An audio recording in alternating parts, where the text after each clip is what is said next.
গল্প বড়লোকের মেয়ে। লেখায় তুসিন রহমান। রেল স্টেশনে দাঁড়িয়ে আছি, শরীরটা অনেক দুর্বল লাগছে। তবুও থাকবো না এই নিষ্ঠুর শহরে, যেই শহরে থাকবে শুধু অপবাদ আর অপবাদ। আমাকে বাড়ি থেকে বের করে দেওয়া হয়েছে শুধু একটা মিথ্যা অপবাদের কারণে। আমার নাম জামিন হাসান।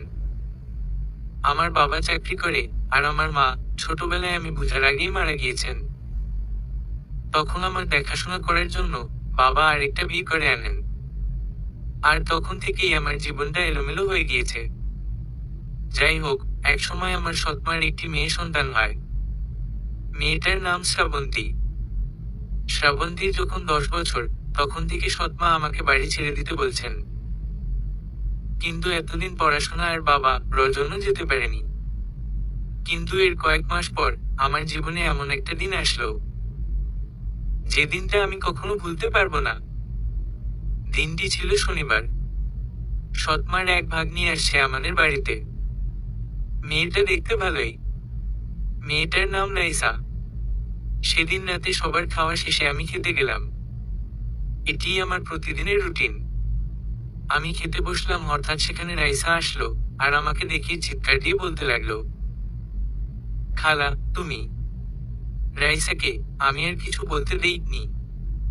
তার আগেই রাইসা মুখে হাত চেপে ধরলাম, কারণ সৎ মা আমাকে রাইসা সাথে দেখলে অন্য কিছু ভাবতে পারে। এই ভয়ে রাইসা মুখ চেপে ধরলাম। কিন্তু আমার ভাগ্য অনেক খারাপ। সৎমা আর বাবা আমাদের কাছে এসে পড়লেন। আমি নড়াচড়া করতে পারছি না। সৎমা এসে রাইসাকে ছাড়িয়ে আমাকে চড় মারল। তারপর বাবাকে বলল, দেখছো তোমার আদরের ছেলে কেমন? সৎমা, খালা দেখো, ও আমাকে বলে রাতটা তার সাথে কাটাতে। রাইসা কেঁদে দিয়ে। এই কথাটা শুনেই বাবা আমাকে একের পর এক থাপ্পড় দিতে লাগলো। আরো বেশি করে আদর করো। আজ অন্যকে বলেছে, পরে তোমার মেয়েকেও বলতে পারে। সৎমা। এদিকে রাইসা মিথ্যা কান্না করতেই থাকলো। আমি কিছুই করিনি, এ কথাটা অনেক বলেও বাবাকে একটুও বুঝাতে পারিনি। আমি অসহায়ের মতো দাঁড়িয়ে থাকলাম, কিছুই যেন করতে পারছি না। বাবা আমার দরকারি জিনিসপত্রগুলো এনে আমার মুখে ছুঁড়ে মারল। এই নে, এখানে 10,000 টাকা আছে, এগুলো নিয়ে যা, ভাগ। আর কখনো যেন আমার সামনে না দেখি তোকে। বাবা। আমি কিছুক্ষণ বাবার দিকে তাকিয়ে রইলাম। তারপর ব্যাগ থেকে টাকাগুলো বের করে বাবার পায়ের সামনে রেখে ব্যাগ নিয়ে বাড়ি থেকে এসে পড়লাম। আমার চলে আসাতে হয়তো আমার মাটা অনেক খুশি হয়েছে। ভাবতেই আমার মুখে কান্না হাসি বেরিয়ে আসলো। একা একা রেল স্টেশনে দাঁড়িয়ে আছি। আশেপাশে আরো অনেক মানুষ আছে, তবুও নিজেকে খুব একা লাগছে। কোথায় যাব, কি করব, কিছুই বুঝতে পারছি না। কিছুক্ষণ পরে ট্রেন আসলো। আমি অবশ্য ঢাকা যাওয়ার টিকিট কেটেছি, কিন্তু কোথায় যে যাব তা আমিও জানি না। রাতে ট্রেনে ভিড় একটু কমই থাকে, তাই উঠা নিয়ে সমস্যা হলো না। আমার সিট খুঁজে বসে গেলাম। ট্রেনটিও ছেড়ে দিল। আমি মোবাইলে গান শুনতে লাগলাম।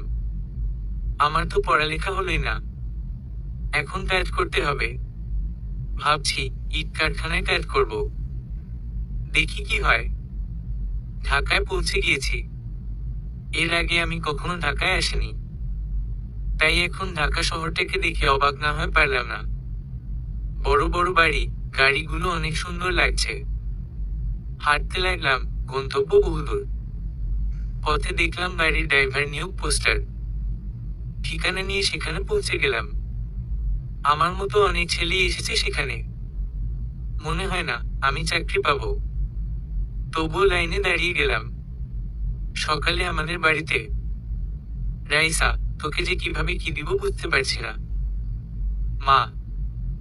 মার কথা শুনে রাইসা একগাল হাসলো। তোকে কয়েকদিন পরে নাটক করতে বলেছিলাম, কিন্তু আজকেই করে ফেললি। আহ, কি খুশি লাগছে আমার। মা। কি যে বলো না খালা, সুযোগ কি বারে বারে আসে। রাইসা। ও, আপদ বিদায় হয়েছে। চল খেয়ে আসি। মা। 5 জনকে সিলেক্ট করা হয়েছে, তার মধ্যে আমিও আছি। আমার যেন বিশ্বাসই হচ্ছে না ঢাকায় এসেই যে চাকরি পাবো। কাল থেকে কাজ শুরু। পকেটে 500 টাকা ছিল, কিছু কিনে খেলাম। আর সারাদিন কাটাতে হবে এই টাকা দিয়ে। এখন আমাদের চাকরি নিয়ে কিছু বলি। আকবুল স্যার অনেক ধনী মানুষ। তিনি তাদের নিরাপত্তার জন্য এত ড্রাইভার সিলেক্ট করেছেন। আর হয়তো তার ছেলে মেয়ে আছে, তাদেরও তো একটা নিরাপত্তা আছে, তাই না? একটা গাছের নিচে বসে আছি, হঠাৎ একটা মেয়ে এসে। সবাই খেতে বসেছে, শ্রাবন্তীও। মা আমাকে অবহেলা করলেও ও আমাকে অনেক ভালোবাসতো। আম্মু, ভাইয়া কই? শ্রাবন্তী, বাড়িতে নাই, মদ খাইয়া ঘুরতেছে। রাইসা, এত কথা বলিস না, খা। বাবা, একটা গাছের নিচে বসে আছি, হঠাৎ একটা মেয়ে এসে বলল, ভাইয়া ফুল কিনবেন? এখনো কিছু খাইনি, একটা কিনেন না? মেয়েটা। এক দৃষ্টিতে তাকিয়ে রইলাম মেয়েটির দিকে। ছোট মানুষ, নিষ্পাপ চেহারা, যে চেহারায় একটু দুঃখ মিশ্রিত নেই। আমি কিছু বলার আগেই আমার বয়সী এক মেয়ে এসে বলল, বাবু, আমাকে ফুলগুলো দাও তো। মেয়েটা, তুমি নিবে ফুলগুলো? ছোট্ট মেয়েটা। কত টাকা? মেয়েটা, 100 টাকা, তোমার জন্য 80 টাকা। ছোট্ট মেয়েটা, দাও। মেয়েটা, আমার চোখের পলকই পড়ছে না। মেয়েটা অনেক মায়াবী, চোখ ফেরানো দেয়, যেন নীল পরি সেজে এসেছে। তোমার নাম কি আপু? ছোট্ট মেয়েটা, মীরা। তোমার নামটা কি? মেয়েটা মানে মীরা। মেয়েটার নাম মীরা। রূপে গুণে অতুলনীয়, দেখেই বোঝা যায়। বাচ্চাদের সাথে অনেক কিউট করে কথা বলতে পারে সে। আমার নাম জান্নাত। ছোট্ট মেয়েটা মানে জান্নাত। ফুলের কথা মনে পড়ল। আমাকে সে দেয়নি। আমি জান্নাতকে বললাম, জান্নাত, আমার ফুল কই? আমি, ওহো ভাইয়া, তোমার কথা তো মনেই ছিল না। ফুলগুলো তো মীরা আপু নিয়ে চলে গেছে। জান্নাত, ও তাই নাকি? এই নাও। আমি পকেট থেকে 100 টাকা বের করে জান্নাতকে দিলাম। এই নাও, এগুলো নিয়ে যাও। আমি, না ভাইয়া, এগুলো আমি কেন নেব? আমি তো তোমাকে ফুল দেইনি। জান্নাত, আরে রাখো, কালকে ফুল দিও। আমি, না ভাইয়া, আমি ঋণ নিয়ে চলতে চাই না। আজ যদি আমি মারা যাই তাহলে তোমাকে ফুল ফেরত দিবে কে? জান্নাত। আমি জান্নাতের মুখে আঙুল দিয়ে বললাম, এই রকম কথা আর বলো না আপু। তুমি অনেকদিন বেঁচে থাকবে। এখন নেও টাকাগুলো, গিয়ে খেয়ে নাও যাও। আমি, ভাইয়া তুমি অনেক ভালো। জান্নাত, তুমিও। আমি, জান্নাত চলে গেল। আর আমার দিনটাও চলে যেতে লাগলো। আমাদের বাড়িতে। খালা, আমি আজকে চলে যাব। রাইসা, একদিনই থাকবি? মা, বান্ধবী ফোন করেছে, তার বাড়িতে যাব তো। রাইসা, আচ্ছা, তোর খালুকে বল তোকে দিয়ে আসবে। মা। দিন পেরিয়ে রাত নামলো। রাস্তায় এক দোকানের সামনে ঘুমাতে লাগলাম। একদিকে মশার জ্বালা, অন্যদিকে ভূতের ভয়। এক সময় ঘুমিয়ে পড়লাম। সজাগই পেলাম না। সকালে চেঁচামেচির কারণে ঘুম ভাঙল। এই ছেলে, উঠো এখান থেকে। লোক, কি হয়েছে ভাই? আমি, সর, দোকান খুলবো। লোক, আমি সেখান থেকে এসে পড়লাম। পরক্ষণেই আমার কাজের কথা মনে পড়ল। এই রে, প্রথম দিনই আর দেরি। দোয়া পড়তে পড়তে আকবুল স্যারের বাড়িতে আসলাম। অনেক বড় বাড়ি। এখানে এসে দেখলাম 5টি গাড়ির মধ্যে একটি গাড়ি আছে। তার মানে সবাই কাজে বেরিয়ে পড়েছে। আমি স্যারকে ডাক দিলাম, স্যার, আমি। একটা মেয়ে বেরিয়ে আসলো আর বলল, আব্বু বাড়িতে নেই। মেয়েটা। মেয়েটাকে দেখে তো আমি পুরোই অবাক, মানে মেয়েটি হচ্ছে মীরা। মীরা এখানে কেন? ম্যাডাম, স্যার কই? আমি। বাবা বাড়িতে নেই। কি সমস্যা? মীরা।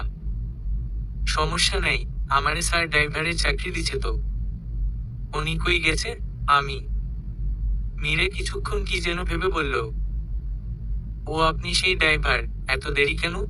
মীরা। ম্যাডাম উঠতে দেরি হয়ে গেছে। আমি। ছোট লোকদের আবার উঠতে দেরিও হয়। মীরা। বুঝলাম, খোঁচা মেরে কথাটা বলেছে। তাতে আমার কিছু যায় আসে না। এখানে চাকরি করতে আসছি, এগুলো শুনতে নয়। জি ম্যাডাম। আমি। মুখে মুখে শুধু কথা। মীরা। মীরা চলে গেল। আমি ওখানেই দাঁড়িয়ে রইলাম। হঠাৎ একজন বৃদ্ধ মহিলা আসলো। আসসালামু আলাইকুম। আমি। ওয়ালাইকুম আসসালাম। তুমি আমাদের ড্রাইভার তাই না? মহিলা। জি। আমি। তোমার কাজ হচ্ছে আমাদের মেয়েদের স্কুল কলেজে দিয়ে আসা। মহিলা। আচ্ছা ম্যাডাম। আমি। আমাকে ম্যাডাম বলতে হবে না, আন্টি বলবা। মহিলা। তিনি চলে গেলেন। আমি গাড়ির কাছে গেলাম এবং খুঁটিনাটি দেখতে লাগলাম। অবশ্য আমি গাড়ি চালাতে শিখেছি এক বন্ধুর কাছে। এখন খুব ভালো করেই চালাতে পারি, আলহামদুলিল্লাহ। পুরো 9টার সময় স্যারের মেয়েরা আসলো। দুইজন, মীরা আর একটা ছোট মেয়ে। ছোট মেয়েটাকে দেখে শ্রাবন্তীর কথা মনে পড়ে গেল। ওই বাড়িতে শ্রাবন্তী শুধু আমাকে আপন মনে করত, আর কেউ না। গাড়ি স্টার্ট দে। মীরা। কি ব্যাপার, হঠাৎ তুই করে বলা শুরু করলো? তাতে কি, বড়লোকের মেয়ে বলতেই পারে। মীরা আর তার বোন গাড়িতে উঠল। আমিও উঠলাম। এই তুই কি গাড়ি চালাতে পারিস? মীরা। ও ম্যাডাম, কিন্তু আপনাদের স্কুল কলেজ তো আমি চিনি না। যদি একটু দেখিয়ে দিতেন। আমি। আচ্ছা যা। মীরা। মীরা আর তার বোন গল্প করতে লাগলো। মাঝে মধ্যে আমাকে পথ দেখিয়ে দিতে লাগলো। বাবা বাবা গো, এদের স্কুল কলেজ এত দূরে। মনে হয় 1 কিলো এসে পড়েছি, তবুও রাস্তা শেষ হচ্ছে না। ওই এখানে দাঁড়া। মীরা। আমি গাড়ি ব্রেক করলাম। তারা দুজনেই নেমে গেল। তুই এখানে দাঁড়া, আমি নীলাকে দিয়ে আসি। মীরা। নীলা হলো মীরার ছোট বোন। মীরার মতোই সুন্দর সে। বেশ কিছুক্ষণ পর মীরা আবার গাড়িতে এসে বসলো। সোজা যাবি, দেখবি একটা কলেজ। ওখানে আমাকে নামিয়ে দিবি, যা। মীরা। আমি তার কথা মতো যেতে লাগলাম। সামনেই কলেজ, অনেক ছাত্রছাত্রী। আমিও তো কলেজে পড়তাম, কিন্তু এখন এটা স্বপ্ন। মীরা নেমে গেল এবং 100 টাকার নোট আমার দিকে এগিয়ে দিল। কি এইগুলো ম্যাডাম? আমি। টাকা আবার কি? বিড়ি সিগারেট কিনে খাবি নে। মীরা। ম্যাডাম আমি এগুলো খাই না। আমি। না। মীরা। মীরা আমাকে অনেক জোর করলো টাকা নেওয়ার জন্য, কিন্তু আমি নেয়নি। আর কেনই নিব, স্যার তো আমাকে টাকা দিবেই। তখনই সেখানে একটা ছেলে আসলো এবং বলল, মীরা জান, কি হয়েছে? ছেলেটি। ছেলেটির কথায় যেন মীরা খুব বিরক্ত হলো। মুখে স্পষ্ট বিরক্তির ছাপ। কি মেরে যান, কি হয়েছে? এই ছেলে তুই কে? ছেলেটি। মীরা আমাকে কিছু বলতে দিল না। তার আগেই মীরা বলল, তুই যা। নীলা স্কুলে দাঁড়িয়ে থাকিস। আমি পড়ে আসবো, যা। মীরা। আচ্ছা ম্যাডাম। আমি। বলে আমি চলে এলাম নীলা স্কুলের সামনে। কি হয়েছে বলো? মীরা। কি আবার হবে? I love you. ছেলেটি। লাভ নাই। তোমাকে আমি আর কত বলবো আমি এসবে জড়াবো না। মীরা। আমি কিন্তু সবকিছু জোর করে নিতে জানি। ছেলেটি। দেখ নিলয়, আমার বাবাকে বললে এক্ষুনি তোমার মাথা কেটে নিয়ে যাবে। সো আমাকে বিরক্ত করো না। যাও। মীরা। মীরা চলে যেতে লাগলো, কিন্তু নিলয় মীরা হাত ধরে ফেললো। দেখ মীরা, আমি আর এতদিন ধরে তোমার পেছনে ঘুরছি, তুমি কেন পাত্তা দিচ্ছ না? নিলয়। কারণ আমার বয়ফ্রেন্ড আছে, সো তোমাকে আমার দরকার নেই। মীরা। মীরা মিথ্যা বলল না সত্য বলল তা বোঝা গেল না। নিলয় এবার রেগে গেল। কি তোমার বয়ফ্রেন্ড আছে? কে তোমার বয়ফ্রেন্ড? নিলয়। কিছুক্ষণ আগে যাকে আমার সাথে দেখছো সেই আমার বয়ফ্রেন্ড। মীরা। নিলয় কিছু বলল না, রেগে চলে গেল। মীরা ও কিছু না ভেবে কলেজের ভিতর চলে গেল। নিলয় কাকে যেন ফোন করলো। হ্যালো, তোরা এই জায়গায় চলে আয়। নিলয়। আচ্ছা বসো। ফোনের ওপাশ থেকে। আমি গাড়ি নিয়ে নীলা স্কুলের পাশে গেলাম এবং তাদের জন্য অপেক্ষা করতে লাগলাম।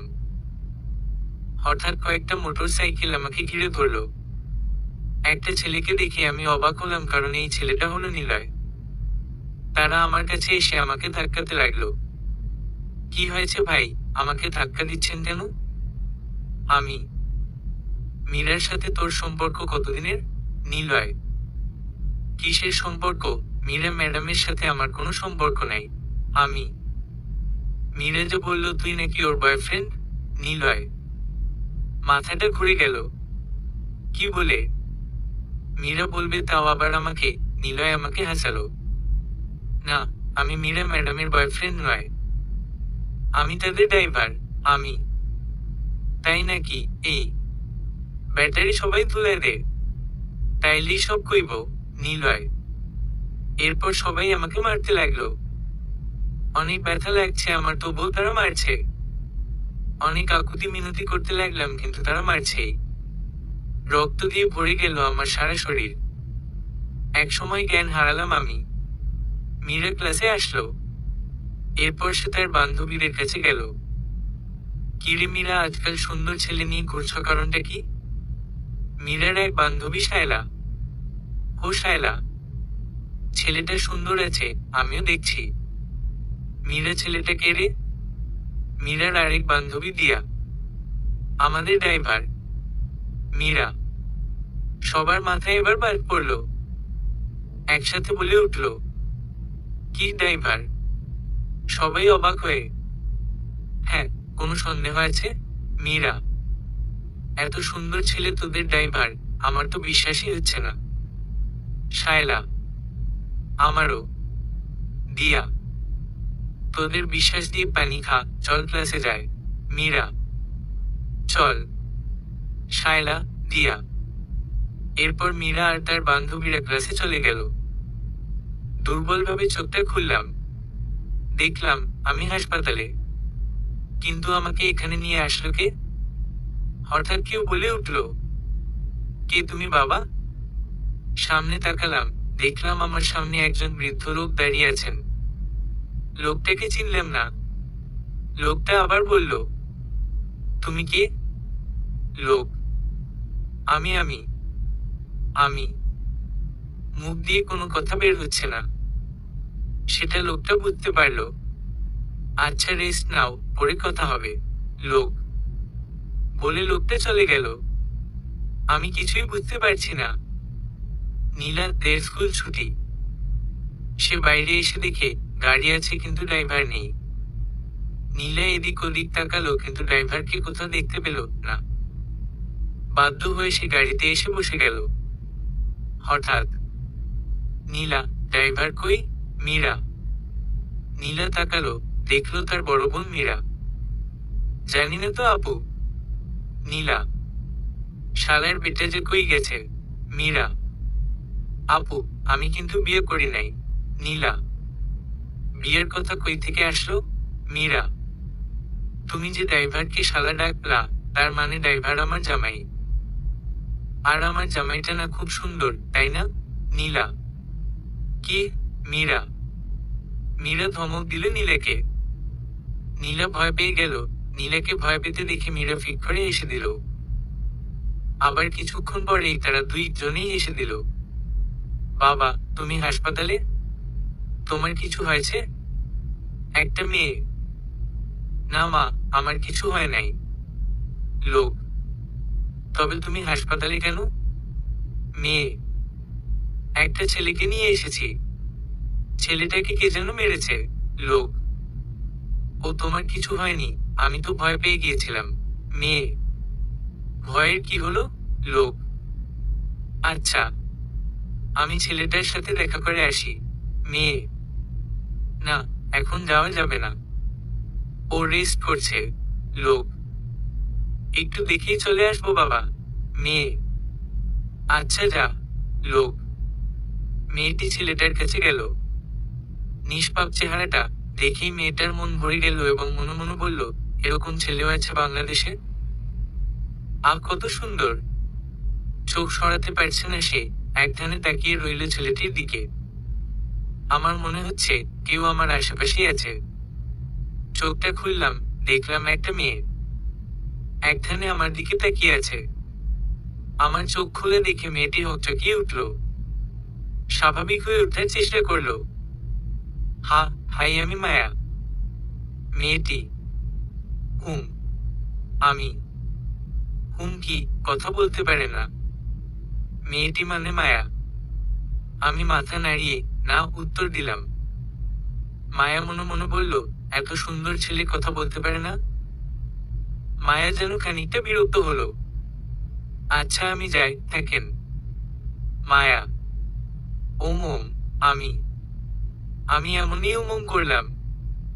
এখন মায়ের মুখে বিরক্তির ছাপটা স্পষ্ট হলো। কিছু না বলে বেরিয়ে গেল হাসপাতাল থেকে। কিরে তোর জামাই আসে না কেন? মীরা, আসবো, দেখিস।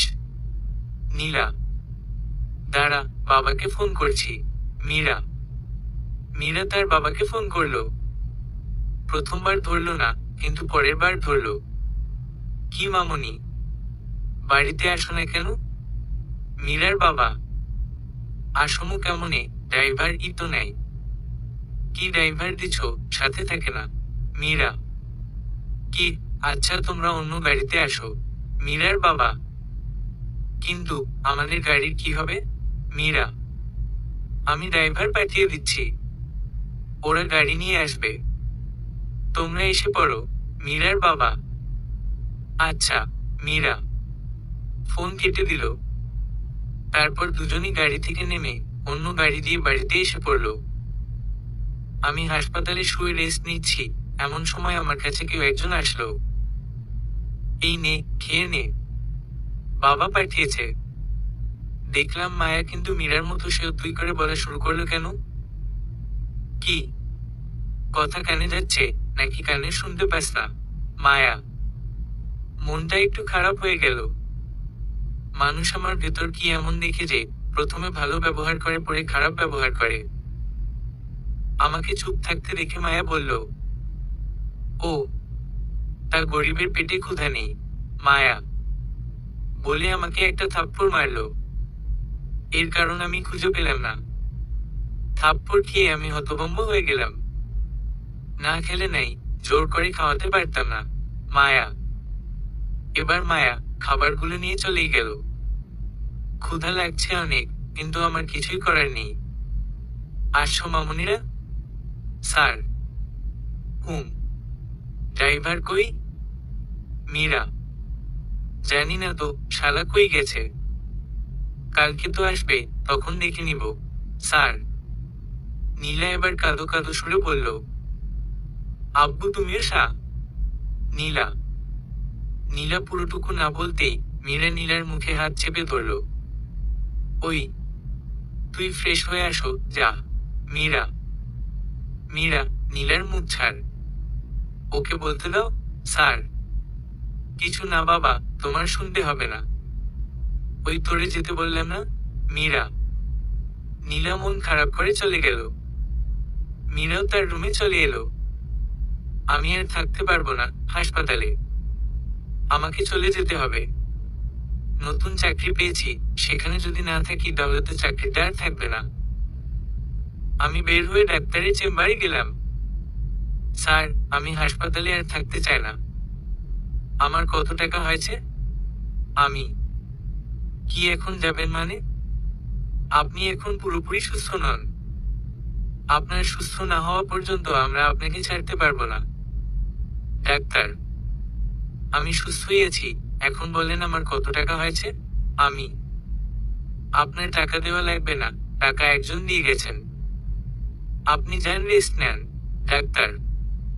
আমি কিছু বলতে গেল ডাক্তার নার্সকে ডেকে বলল, ইনাকে ওনার বেডে নিয়ে যান। Doctor. Okay sir. Nurse. Sir, আমি এখন সুস্থ। আমার একটা কাজ আছে, আপনারা বুঝতেছেন না কেন? আমি আমি এদেরকে বুঝাতে পারছি না।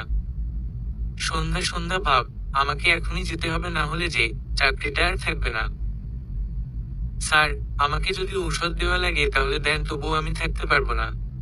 আমি আপনার মাথা কি ঠিক আছে নাকি পড়ে গেছে?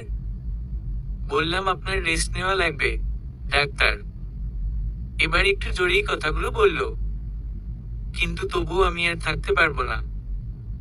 দেখুন স্যার, আপনার যা খুশি তাই করুন, কিন্তু আমি এখানে এক মুহূর্তও থাকতে পারবো না। আমি আপনাকে আমি বুঝাতে পারছি না। দাঁড়ান, স্যারকে ফোন করছি। ডাক্তার। ডাক্তার কাকে যেন ফোন করলো। একটু পর আমার কাছে এসে বলল, সরি, আপনি যেতে পারেন, তবে এই নিন কার্ড, ইনি আপনাকে তার বাড়িতে যেতে বলেছে। ডাক্তার। কেন, কে ইনি? আমি। যে আপনাকে এখানে নিয়ে এসেছে, আপনার সব খরচ দিয়েছে, উনি। ডাক্তার। আমি কিছু না বলে কার্ডটি নিয়ে হাসপাতাল থেকে বেরিয়ে আসলাম। এখন আমার কাছে ঠিক এরকম লাগছে যেরকম জেল থেকে বের হওয়ার পর লাগে। রাতে ব্যালকনিতে বসে একটা মেয়ে একা একা আকাশে চাঁদ দেখছে, আর একটা ছেলেকে কল্পনা করছে। ছেলেটার চেহারাটা আসলেই অনেক সুন্দর। একা একা যেন ছেলেটার প্রতি অন্যরকম ফিলিংস কাজ করছে মেয়েটির মনে। মেয়েটির মনের ফিলিংস গুলি আদৌ কি বাস্তবে সম্ভব? হয়তো হ্যাঁ, নয়তো না। হঠাৎ মেয়েটির কানে কিছু চিল্লাচিল্লির আওয়াজ ভেসে আসলো। মেয়েটি নিজের রুম থেকে নিচে আসলো এবং দেখলো তার বাবা একটা ছেলেকে ধমকাচ্ছেন। তার বাবা একজন হার্টের রোগী, তাই মেয়েটি তার বাবাকে আটকাতে গেল। বাবা, কি শুরু করেছো তুমি? মেয়েটি। মীরা, ঘরে যাও। স্যার। বাবা, তুমি এখানে আসো, তোমার সাথে কথা আছে। মীরা। আচ্ছা চল। এই ছেলে তোরে যেন এরকম করতে না দেখি, যা। স্যার। ছেলেটি চলে গেল। মীরা আর স্যার কথা বলতে লাগলেন। আমি রাস্তায় হাঁটছি। মায়ের খেয়ে শরীরটা অবশ হয়ে গিয়েছে, ঠিকমতো হাঁটতে পারছি না। তবুও চাকরি বাঁচাতে স্যারের বাড়িতে আসলাম। স্যার বাড়িতে আছে? আমি। আছে, কিন্তু ভিতরে যাওয়া যাবে না। দারোয়ান। জরুরি দরকার চাচা, আমি স্যারের ড্রাইভার। আমি। ও ড্রাইভার, আচ্ছা যাও। দারোয়ান। এরপর আমি ভেতরে গেলাম। এমনিতেই বড় বাড়ি, তার উপর লাইটিং করা, তাই অনেক সুন্দর লাগছে বাড়িটা। দরজার কাছে গিয়ে আমি জোরে স্যারকে ডাক দিলাম, স্যার। আমি। কোনো উত্তর এলো না, কিন্তু কিছুক্ষণ পর মীরা এসে দরজা খুলে দিল। কে? কাকে চাই? মীরা। মীরা চোখ তুলে তাকালো এবং আমাকে দেখে স্তব্ধ হয়ে গেল। আর কিছুই বলল না। বাধ্য হয়ে আমি বললাম, ম্যাডাম, স্যার বাড়িতে আছে? আমি। মীরা আমার দিকে একধানে তাকিয়ে আছে। একটু লজ্জা লাগছিল আমার। ম্যাডাম, স্যার কি বাড়িতে নেই? আমি। স্যার। স্যার তো বাড়িতেই থাকবে। না হলে কোথায় থাকবে? ভেতরে আসো। মীরা। কি ব্যাপার? মীরা এখন আমাকে তুমি করে বলছে। ধনী মানুষ সবকিছুই তো বলতেই পারে। আমি ভেতরে গেলাম। ওয়াও, ভেতরে অনেক সুন্দর বাড়িটা। মীরা গিয়ে স্যারকে ডেকে আনলেন। কে এসেছে? স্যার। ড্রাইভার। মীরা। কোনটা, তোমাদেরটা? স্যার। হুম। মীরা। স্যার নিচে আসলো। মনে হয় রেগে আছেন। আর রাগ করাটাই স্বাভাবিক। কি চাও? স্যার। স্যার, আমি চাকরিটা। আমি। আমাকে বলতে না দিয়ে স্যার বলল, বুঝেছি, তোমার টাকা লাগবে। এই নাও টাকা। টাকা নিয়ে সোজা বাড়ি চলে যাবা। তোমার আর চাকরি করা লাগবে না। স্যার। বলে স্যার তার পকেট থেকে 1000 টাকা বের করে আমার হাতে ধরিয়ে দিলেন। স্যার আমার কথাটা শুনেন। আমি সোজা বাড়িতে যাও স্যার। প্রশ্ন করলাম কি আর উত্তর দিল কি? স্যার চলে যেতে লাগলেন। হঠাৎ মীরা বলল, বাবা, ওনার কথাটা শুনে যাও। মীরা, সময় নেই স্যার। আসো, কি বলতে চাই শোনো। মীরা মীরা কথায় স্যার বিরক্তিকর ভাব নিয়ে আমার কাছে আসলেন। বলো, তাড়াতাড়ি করে স্যার। স্যার, আজকে আমি কাজ করতে পারিনি। নিলাম অ্যাম্বুলেন্স কো। আমি হঠাৎ হাসির শব্দে আমি থমকে গেলাম। দেখলাম মীরা এক নাগাড়ে এসে চলছে। তা দেখে স্যার বলল, মীরা হাসো কেন স্যার? হাসবো না হলে কি কাঁদবো? নীলাকে ও ম্যাডাম বলে মীরা বলেই আবার হেসে দিল। হাসিতে মীরাকে অনেক সুন্দর লাগছে, কিন্তু তা দেখা আমার চোখের কোনো অধিকার নেই, তাই চোখ সরিয়ে নিলাম। মীরা, হাসি থামাও, ওকে বলতে দাও। আমার সময় কম স্যার। আচ্ছা। মীরা মীরা এবার হাসি থামালো। আমি বলতে শুরু করলাম, স্যার, আমি নীলা ম্যাডামের স্কুলে দাঁড়িয়েছিলাম। এমনি কয়েকটা ছেলে এসে আমাকে মেরে হাসপাতালে দিয়ে আসে। তাই আজকে কাজ করতে পারিনি। স্যার, কাল থেকে কাজ করব। আমার চাকরিটা নিয়ে না। আমার বাড়ি ঘর, বাবা মা কেউ নাই। আপনার পায়ে ধরি চাকরিটা নিয়ে না। আমি অনেক বিনয়ের সাথে বললাম। স্যার হয়তো বুঝতে পেরেছে। মীরাকে দেখি, ও অবাক হয়ে আমার দিকে তাকিয়ে আছে। আচ্ছা, কাল থেকে কাজ কইরো স্যার। ধন্যবাদ স্যার, তাইলে যাই স্যার। আমি কোথায় থাকবে আজকে স্যার? ফুটপাতে থাকবো, আমার তো বাড়ি ঘর নাই। আমি আচ্ছা, তুমি চাইলে আমাদের দারোয়ানের সাথে থাকতে পারো স্যার। আমি স্যারের দিকে তাকালাম। উনি হয়তো আমার উত্তরের অপেক্ষা করছেন। মনে মনে আমিও রাজি হয়ে গেলাম। আচ্ছা স্যার, আপনি যেটা বলেন। আমি আচ্ছা। মীরা, যাও, ওকে দারোয়ানের পাশের ঘরটা দেখিয়ে দিয়ে আসো স্যার। আচ্ছা। মীরা স্যার চলে গেলেন। মীরা আমার কাছে এসে বলল, চলো। মীরা দারোয়ানের ঘরটা বাহিরে। আমি খেয়াল করেছি বাইরে 2টি ঘর আছে, হয়তো তার একটা এখন আমার। আমি মীরার সাথে চলতে শুরু করলাম। বাইরে এসে হঠাৎ মীরা বলল, আচ্ছা, তোমার নামটা তো জানা হলো না। মীরা, ছোট লোকদের কোনো নাম থাকে না, থাকে শুধু মানুষের দেওয়া কিছু উপাধি। যেমন ধরুন ছোট লোক, ক্ষেত, কামলা, টুকাই। আরো আছে, এখন ঠিক মনে পড়ছে না। আমি মীরা খানিকটা রাগ উঠল। মীরা বুঝতে পারছে কেন তাকে এগুলো বলা হচ্ছে। বুঝেছি, এখন তোমার নাম বলো। মীরা বললাম না, ছোট লোকদের কোনো নাম থাকে না। আমি মীরা রাগটা কোনো রকমে কন্ট্রোল করলো। দাঁতে দাঁত চেপে ধরলো যেন রাগটা প্রকাশ না পায়। ভালো করে বলছি, তোমার নাম কি? মীরা, ম্যাডাম, আপনাকে আমার নাম শুনতে পাঠানো হয় নাই। এখন আমার ঘরটা দেখিয়ে দিন, না হলে আমি চলে যাই। আমি হঠাৎ মীরা আমার হাতটা ধরে নিল। আমার শরীরটা ঝংকার দিয়ে উঠল। কেন জানি আমার ভেতর অন্যরকম অনুভূতি জাগছে, যেই অনুভূতিটা মানুষ তার প্রিয় মানুষটার কাছ থেকে পায়। আমি একটানে মীরার কাছে থেকে আমার হাতটা ছাড়িয়ে নিলাম। মীরা আবার আমার হাতটা ধরল। এবার শুধু হাতটা ধরেছে না, একেবারে হাতটা জড়িয়ে ধরেছে। আমি কোনো মতে নিজের হাতটা ছাড়াতে পারছি না। ম্যাডাম, কি করছেন? ছাড়ুন আমায়। আমি নাম না বললে আর কখনো ছাড়বো না গো। মীরা বলে মীরা আমার হাতে তার মাথা গুঁজে দিল। আমি মীরা কথা শুনে অবাক না হয়ে পারলাম না। আরে কি করছেন ম্যাডাম? ছোট লোকের গায়ের ময়লা যে আপনার গায়ে লেগে যাবে। আমি লাগলে লাগুক, তবুও নাম না বললে ছাড়া যাবে না। মীরা আচ্ছা বলছি, এখন ছাড়ুন আমাকে।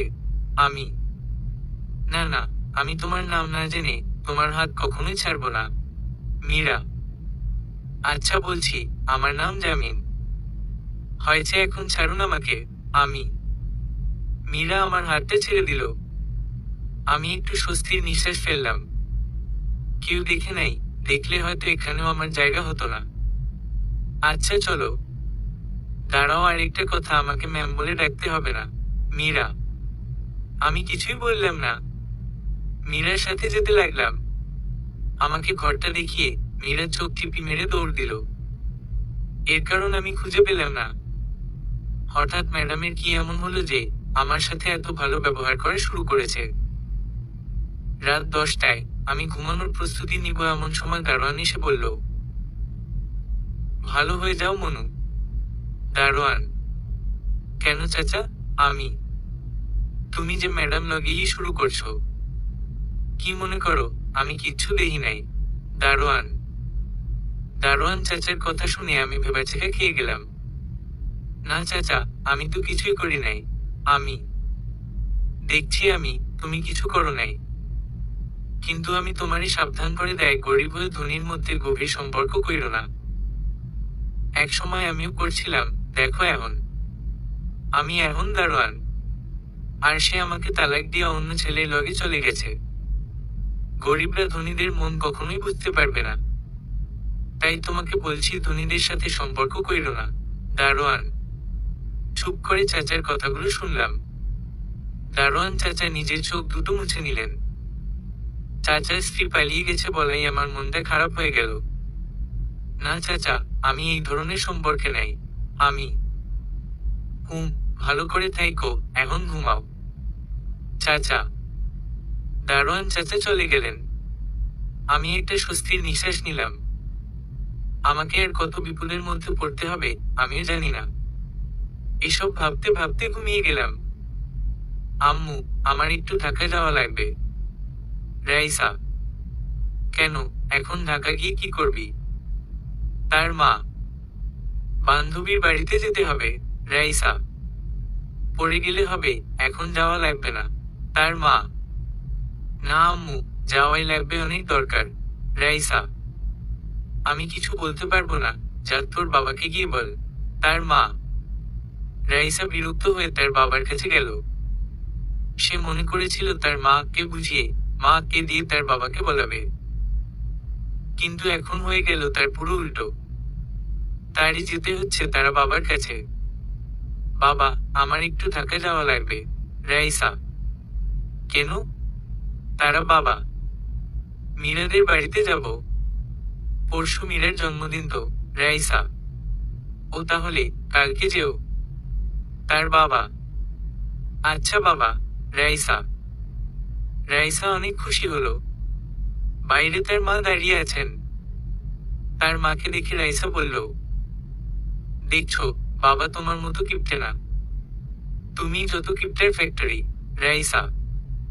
তবে রে। তার মা। রাইসা এক দৌড়ে তার রুমে চলে এলো। অনেক খুশি মনে হচ্ছে দেখে।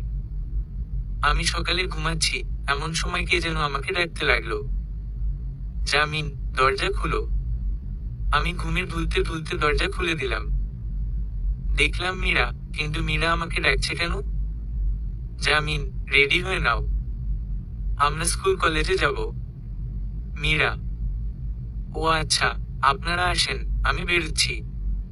আমি। আমি বাইরের একটা কল থেকে ফ্রেশ হয়ে নিলাম। তারপর বাইরে থেকে রুটি আর চা খেয়ে আসলাম। বাইরে থেকে এসে দেখি মীরা হাতে একটা বাটি নিয়ে আমার ঘরের দরজায় ধাক্কাচ্ছে। কি ম্যাডাম, তাকে ডাকছেন? আমি। ও তুমি?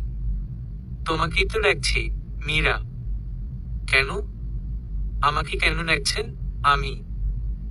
তারপর মীরা তার হাতে থাকা বাটিটা আমার হাতে ধরিয়ে দিয়ে বলল, এই নাও তোমার খাবার। মীরা। আমার? আমি তো বাইরে থেকে খেয়ে এসেছি। আমি। কি? কি খেয়ে এসেছ? মীরা। চা রুটি খেয়ে এসেছি। আমি। মীরার আগে মুখটা অন্যদিকে ঘুরালো, যেন তার রাগটা আমি না দেখতে পাই, কিন্তু আমি তা ঠিকই দেখে নিয়েছি। এগুলো খেলে কারো পেট ভরে? মীরা। সবার না ভরলেও আমি ছোট লোকের পেট ভরে। আমি। আমি এগুলো বলার সাথে সাথেই মীরা ঠাসাস করে একটা থাপ্পড় বসিয়ে দিল আমার গালে। আমি ভাবতেই পারিনি যে এমনটা করবে। আমি থ মেরে শুধু দাঁড়িয়ে রইলাম। তুই নিজেকে কি মনে করিস? তুই এই কথায় শুধু আমাকে খোঁচা দিবি? মীরা। আমি কোনো উত্তর দিলাম না, শুধু অসহায়ের মতো দাঁড়িয়ে রইলাম। এই নে, এগুলো খেয়ে রেডি হয়ে নে, নাইলে বাবাকে বলে চাকরি থেকে বের করে দিব, দেখিস। মীরা। না না ম্যাডাম, আমি খেয়ে নিচ্ছি। স্যারকে কিছু বললেন না? আমি চাকরির ভয়ে খাবারটা হাতে নিলাম। এখন আমি একলা খাই কিভাবে? দারোয়ান চাচা তো আছে, তাই চাচাকে ডেকে আনলাম। চাচা বসেন, একসাথে খাই। আমি। না তুমি খাও, মীরা মামনি তোমারে দিয়ে গিয়েছে। চাচা। চাচা আপনি এবারও দেখে নিয়েছেন? আমি। আমার কথায় চাচা একটু হাসলেন, তারপর আমার পিঠ চাপড়িয়ে বলল, আমার সবকিছু দেখা লাগে চাচা। ও, এখন বসেন, খেয়ে নেই। আমি। না, তুমি খাও। আমি যাই। চাচা। চাচা তাহলে আমিও খাবো না। আমি। তুমি খাও, না হলে মীরা মা হাতে একটু আগের মতো চড় খাবে। মীরা মা যে রাগী, এখনো দেখো নাই। চাচা। চাচাকে কিছু বলতে যাব এমন সময় কে জানি বলে উঠল, একদম ঠিক বলেছেন চাচা। মীরা। আমি আর চাচা দরজার দিকে তাকালাম, দেখলাম মীরা দাঁড়িয়ে আছে। মীরার কথা শুনে যেন দারোয়ান চাচা অনেক অবাক হলো। কি চাচা, অবাক হয়ে রয়েছেন কেন? মীরা। তুমি আমাকে চাচা বললে? চাচা। এর আগে মীরা চাচাকে শুধু দারোয়ান সাহেব বলতো, এখন হঠাৎ করে তো চাচা ডেকেছে, তাই দারোয়ান চাচা অনেক অবাক হয়েছে। আপনি জামিনের চাচা হলে তো আমারও চাচা, তাই না? মীরা। বলেই মীরা আমার দিকে চেয়ে ফিক করে হেসে দিল। আমি শুধু ব্যাবলার মতো তাকিয়ে থাকলাম।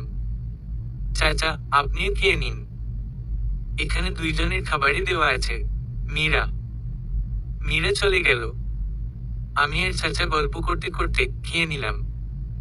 খাবারের স্বাদটা সেই, খাবারগুলো অনেক ভালো লেগেছে। আমি রেডি হয়ে নিলাম। কিছুক্ষণ আগেই মীরা এসে বলে গিয়েছে তারা স্কুল কলেজে যাবে। আমি গাড়ির কাছে গিয়ে দাঁড়িয়ে রইলাম। অনেকক্ষণ পর মীরা আর তার বোন নীলা আসলো। আজকে মীরাকে অন্যরকম সুন্দর লাগছে। আমার চোখকে কোনোভাবে কন্ট্রোল করলাম। মীরা গাড়ির কাছে এসে বলল, চলো। মীরা। আগে উঠুন আপনারা। আমি। মীরা আর নীলা গাড়িতে উঠল। আমিও গাড়ি চালাতে শুরু করলাম। আমি হয়তো সত্যিই তার প্রেমে পড়ে গিয়েছি। তাকে দেখলেই যেন আমার ভালোবাসার অনুভূতি আসে, কেন আসে সেটা আমিও জানি না। তার পুরো মুখ, পুরো শরীর, তার মিষ্টি ঠোঁট আমাকে অনেক ইমপ্রেস করে দেয়।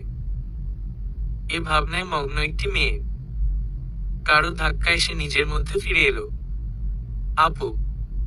এ আপু। নীলা। কি কি কে? মীরা। অবাক হয়ে মীরা চমকে গেল। তারপর ড্রাইভারের সিটে জামিনকে দেখে মুচকি একটা হাসি দিল। কি হলো আপু, শুনছো না কেন? নীলা। তোর আপু কি শুনবে রে, তোর আপু যে প্রেমে পড়ে গেছে। মীরা। অজান্তেই মীরা এক কথা বলে ফেলল। কি বলল সে নিজেই জানে না। আমি চোখ পিছনে তাকিয়ে দেখি মীরা একটা ঘোরের মধ্যে আছে। তাই আমি কিছু না বলে গাড়ি চালাতে লাগলাম। এদিকে নীলা হেসে একাকার। এত হাসতে পারে নীলা, তা আমার জানাই ছিল না। কি প্রেম, কার প্রেমে পড়েছ আপু? নীলা। বলেই নীলা হেসে দিল। মীরাও ঘোরের মধ্যে থেকেই বলে দিল, জানি না। মীরা। মীরা এখনো ড্রাইভারের সিটের দিকে তাকিয়ে আছে। কালমাত্র আসলে ছেলেটা। ছেলেটাকে এখনো ভালো করে চিনি না মীরা, কিন্তু কিভাবে যেন ছেলেটার মায়া পড়ে গিয়েছে মীরা। সত্যি প্রেমে পড়ে গেছো আপু? মীরা। ছেলেটা অনেক, সত্যিই অনেক সুন্দর। মীরা। মীরা আমার দিকে তাকিয়ে বলল, আমি নিজের মতো গাড়ি চালাচ্ছি।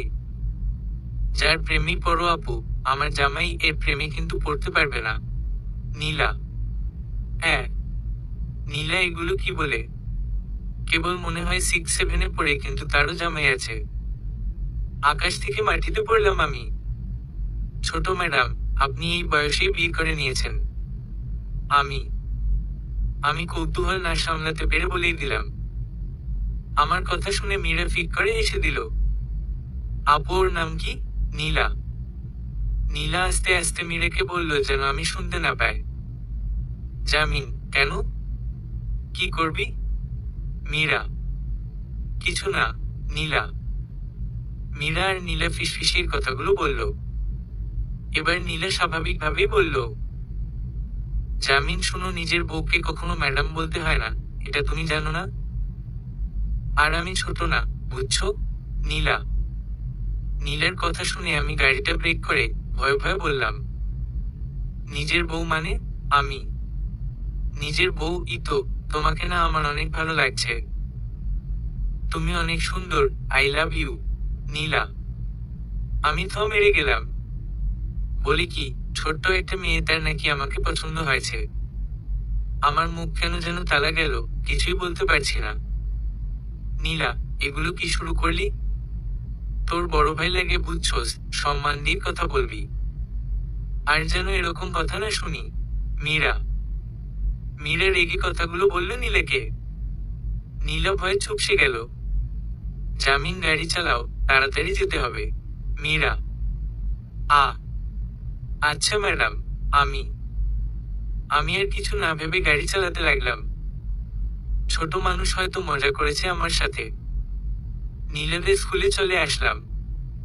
নীলা নাম, সোজা স্কুলে যাবি। এই নে 50 টাকা, যা এখন। মীরা। নীলা গাড়ি থেকে নেমে কিছুটা সামনে এগিয়ে আবার গাড়ির কাছে এসে বলতে লাগলো, আপু, ওকে, আমাকে সাবধানে নিও। কোন মেয়ে জানি নিয়ে চলে যায়। নীলা: তোর বলতে হবে না, তোর বোনই ওকে নিয়ে যাবে। মনে মনে বলল মীরা। নামবো নাকি যাবি? মীরা। নীলা এবার চলে যেতে লাগলো, কিন্তু কিছুক্ষণ পর আবার গাড়ির দিকে তাকিয়ে আমাকে উড়ন্ত কিস দিয়ে দৌড় দিয়ে স্কুলের ভেতরে ঢুকে গেল। ম্যাডাম, আপনার বোন দিয়ে কিছু বললেন? আমি: কেন? মীরা: এসব করলে লোকে খারাপ বলবে। আমি। মীরা উত্তর না দিয়ে মনে মনে বলল, কি বলবো ওকে, আমিই যে তোমার প্রেমে হাবুডুবু খাচ্ছি। ম্যাডাম? আমি: হুম। ও আচ্ছা, বলবো নি। মীরা: আচ্ছা, চলেন কলেজে যাই। আমি: না, আজ কলেজে যাব না। এক বান্ধবী আসছে, ওখানে যাব। মীরা: কোথায় যাবেন? আমি। মীরা আমাকে ঠিকানা বলল এবং আমাকে পথ দেখিয়ে দিতে লাগলো। কিছুক্ষণের মধ্যেই আমি আর মীরা কাঙ্ক্ষিত স্থানে চলে এলাম। কিন্তু সেখানে গিয়ে যাকে দেখলাম তাকে দেখে মনে ভয় হতে শুরু করলো। সে আর কেউ না, সে হলো রাইসা। কিন্তু রাইসা এখানে কি করে? মীরা রাইসা র কাছে গেল, আমি তাদের থেকে দূরে দাঁড়িয়ে রয়েছি। কিছুক্ষণ পর মীরা রাইসাকে আমার কাছে নিয়ে আসলো। রাইসা আমাকে দেখে চমকে উঠল, ও হয়তো আমাকে এখানে আশা করেনি। জামিন, এ হলো আমার বান্ধবী রাইসা। মীরা: ও, রাইসা ম্যাডাম, আসসালামু আলাইকুম। আমি: কি মেয়ে রে বাবা, সালামের উত্তর দিল না। অহংকারী মেয়ে একটা, কিন্তু ও হয়তো এটা জানেনি অহংকার পতনের মূল। কিরে, সালামের উত্তর দেশ নাকে? মীরা। মীরা রাইসাকে ধাক্কা দিয়ে বলল, কিন্তু এতে রাইসার উপর তেমন কোনো প্রভাব ফেলল না। আরে চলতো। রাইসা: আচ্ছা চল। জামিন, গাড়ি নিয়ে আমাদের বাড়িতে যাও। আমি আর রাইসা পরে চলে আসব। মীরা: আপনাদের কোনো সমস্যা হবে না। আমি: না, যাও। মীরা। মীরা আর রাইসার কথা বলতে বলতে সামনের দিকে গেল। আমিও গাড়ি নিয়ে স্যারদের বাড়িতে চলে আসলাম। মীরা আর রাইসা পার্কে এসে একটা সিটে বসে গল্প করছে। মীরা: তুই ওই ছোট লোকটাকে তুমি করে বলিস? রাইসা: হ্যাঁ, যাকে আমি বুকে রেখেছি তাকে আমি তুমি করেই তো বলবো। মীরা: কি মীরা, ছোট লোকটা তোর বুকে রেখেছিস? রাইসা। বলেই রাইসা হাসতে লাগলো। অনেক হাসলো। মীরা চুপ না থেকে বলল, কেন রে? জামিন অনেক ভালো ছেলে, আর দেখতেও অনেক সুন্দর, তাই তো আমি ওর প্রেমে পড়ে গিয়েছি। রাইসা, দেখতে সুন্দর হলেও ওর আসল পরিচয়টা তুই জানিস না। রাইসা, আসল পরিচয় তুই কি জানিস? মীরা, হ্যাঁ, ও আমাদের এলাকায় থাকে। দেখতে যতটা সুন্দর, চরিত্রটা ঠিক ততটাই খারাপ। তুই জানিস না, ওর কারণে আমাদের এলাকায় একটা মেয়ে আত্মহত্যা করেছে। রাইসা, কি? মীরা, হ্যাঁ, মেয়েটা অনেক ভালো ছিল। জামিন অনেক ঘুরেছে মেয়েটির পিছনে, কিন্তু মেয়েটা রাজি ছিল না। একসময় মেয়েটাও তাকে ভালোবাসে ফেলছে, তারপর মেয়েটার থেকে সবকিছু কেড়ে নিয়েছে। মেয়েটার যত মান ইজ্জত ছিল সব কেড়ে নিয়েছে। এলাকার লোকে জামিনকে পুলিশে দিলে ও কার কারণে জানি বেরিয়ে এসেছে। আর এখন জানি কাকে খাওয়ার ধান্দা পাচ্ছে। রাইসা, রাইসার কথাগুলো সোজা মীরার বুকে এসে আঘাত হানল। কিছুতেই রাইসার কথাগুলো বিশ্বাস হচ্ছে না মীরার। তুই ওর থেকে দূরে থাকিস, নয়তো তোকে কখন কি করে বসে শিওর নাই। রাইসা, রাইসা এমনভাবে বলছে যে বিশ্বাস না করা থেকে উপায় নেই। মীরাও বিশ্বাস করে নিল, কিন্তু তার মন যেন বলছে সবকিছু মিথ্যা। রাইসা, ওকে খুব ভালোবেসে ফেলছি রে। মীরা, তাহলে ও তোর সাথে গেম খেলছে, দেখিস। ইচ্ছে করে বাঘের মুখে যাইস না। রাইসা, তুই কি এগুলো সত্যি বলছিস? মীরা, তোর কি মনে হয় আমি মিথ্যে বলছি? ওই দিন তো আমার হাত ধরেও টান দিয়েছিল, দেখলি না? এজন্যই ওর সাথে কথা বললাম না। রাইসা, মীরা কি করবে কিছুই বুঝতে পারছে না, কিন্তু রাইসার কথা বিশ্বাস না করে উপায় নাই। মীরা রাইসার সব কথা বিশ্বাস করে নিল। জামিনের উপর ভীষণ ক্ষোভ তৈরি হলো মীরার মনে। সে ভাবতেও পারেনি জামিনের ভালো চেহারার তলে খারাপ চরিত্র থাকবে। মীরা রেগে একাকার, রাগটা কন্ট্রোলের বাইরে। রাইসা মীরাকে অনেক বুঝিয়ে মীরাদের বাড়িতে নিয়ে আসলো। আমি বসে বসে গাড়ি পরিষ্কার করছিলাম, কারণ একটু পর নীলাকে স্কুল থেকে আনতে যেতে হবে। হঠাৎ আমার চোখ গেল রাস্তার দিকে। দেখলাম মীরা অনেক রেগে বাসায় আসছে আর রাইসা তাকে কি যেন বুঝাচ্ছে। কিন্তু মীরা কি আদৌ বুঝতে পারছে তা জানা কঠিন। আমি গাড়ি পরিষ্কার করতে লাগলাম। এমন সময় মীরা এসে কিছু না বলেই আমাকে থাপ্পড় দিতে লাগলো। আর এইদিকে রাইসা এক মনে হাসতেছে। মনে হয় অনেক বিনোদন পাচ্ছে সে। তুই এখনই এখান থেকে চলে যা, না হলে। তুই আমাকে চিনিস না। যা। মীরা, বেশ জোরেই বলেছে মীরা। কিন্তু আমি তাকে কি এমন করলাম যে সে আমার সাথে এমন করছে? কি হয়েছে ম্যাডাম, মারছেন কেন? আমি। রাইসা ওরে চলে যেতে বল, না হলে আমি কিন্তু ওরে মেরে ফেলবো। মীরা, কিরে ছোট লোকের বাচ্চা, যা যা, মায়েরা খাওয়ার আগে ভাগ। রাইসা, নীরবে চোখে পানি এসে পড়ল। রাগে অভিমানে শরীরের লোমগুলো দাঁড়িয়ে গেল। কিন্তু আমি স্বাভাবিকভাবেই বললাম, আচ্ছা ম্যাডাম, এখন যাচ্ছি। কিন্তু পরে কয়টার সময় আসবো? মীরা, কয় আসবি রে, তোর চাকরি তো শেষ। রাইসা, কি? ম্যাডাম সত্যি? আমি আমি মীরাকে জিজ্ঞেস করলাম। মীরার আগে ফিসফিসিয়ে বলল, ও যা এখান থেকে, যত সব ছোট লোক। মীরা, ঠিক বলেছিস মীরা, কোন থেকে যে আসছে এইসব? রাইসা, আমি চুপ করে মাথা নিচু করে দাঁড়িয়ে রইলাম। এবার মীরা এসে আমাকে আরেকটা থাপ্পড় দিয়ে বলা শুরু করলো, এই তোর কি লজ্জা শরম কিছুই নাই? এতবার যে বলছি এখান থেকে যেতে, তাও যাচ্ছিস না কেন? মীরা, যা ছোট লোক। রাইসা, এবারও আমি চুপ করে দাঁড়িয়ে রইলাম।